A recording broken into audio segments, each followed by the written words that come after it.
And for these players to come out and even begin to challenge exactly what took place last year with those contract negotiations, they have no business even speaking on it. It's ridiculous. And Kayvon Thibodeaux, man, he's got this cocky attitude, and he thinks he can just walk around and say whatever he wants. This, that, and the other. Man, like Michael Strahan, like, he was definitely outspoken at times, but Mike went out there and definitely, put it on the field and did everything that he could to basically be an impact player. And he backed up anything he said. Same with Tuck. Same with OC. Same with JPP. But they weren't these outlandish characters that this guy Kayvon Thibodeaux is starting to become. They were never that outspoken. Like Tuck was kind of to himself. Like, yeah, Tuck would kind of joke around with the media here and there when you tried to like bring it out of him. And OC was kind of the same way too.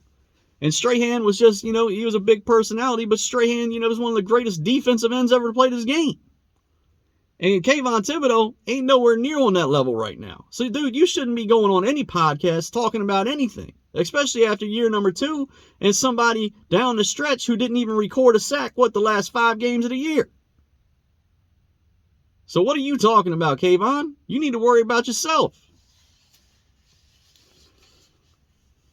And Saquon, we're talking about a guy last year who was asking for what was it, like $15-16 million per season?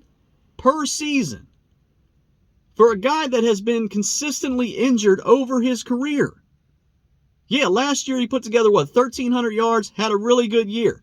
And he tried his best to try to go out there and execute a contract based on what he did last year. But prior to that, man, he had 1,000-yard season.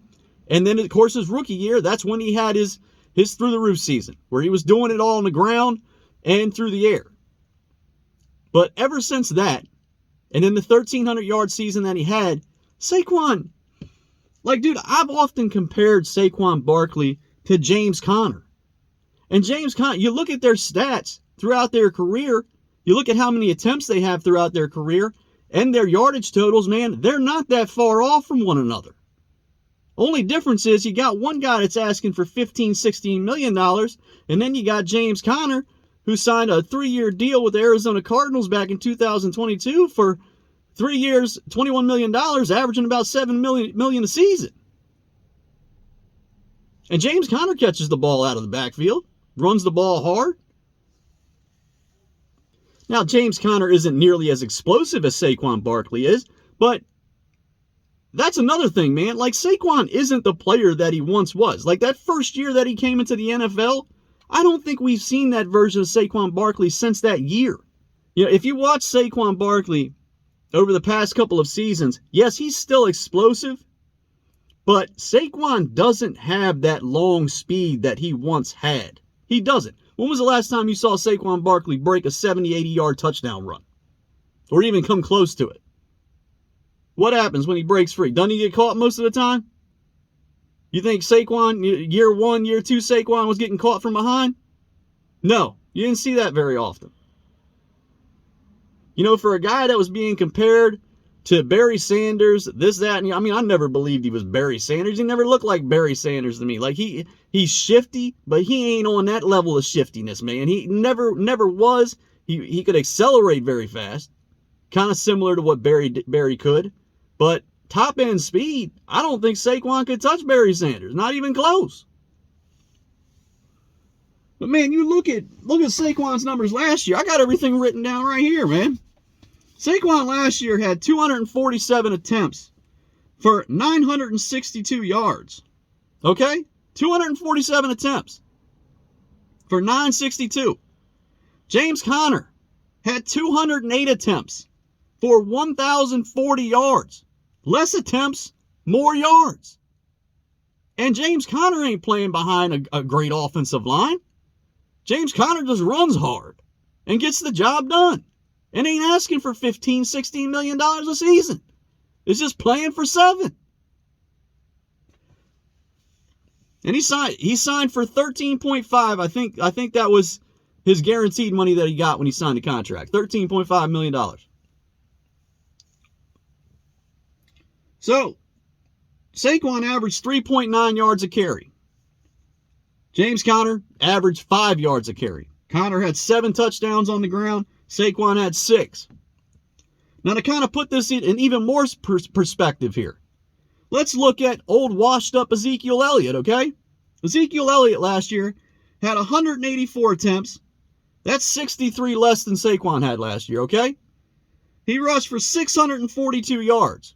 642 yards. Washed up Zeke, 642 yards. Now, mind you, Saquon rushed for 962. Zeke had a yards per carry average of 3.5 yards. Saquon had a yards per carry average of 3.9 yards. And this is a guy that wants to be paid $15, $16 million a season. And that's the difference in yards per carry average between Saquon Barkley and Ezekiel Elliott. Do you see what's wrong here? Patriots' offensive line ain't in any better shape than the Giants.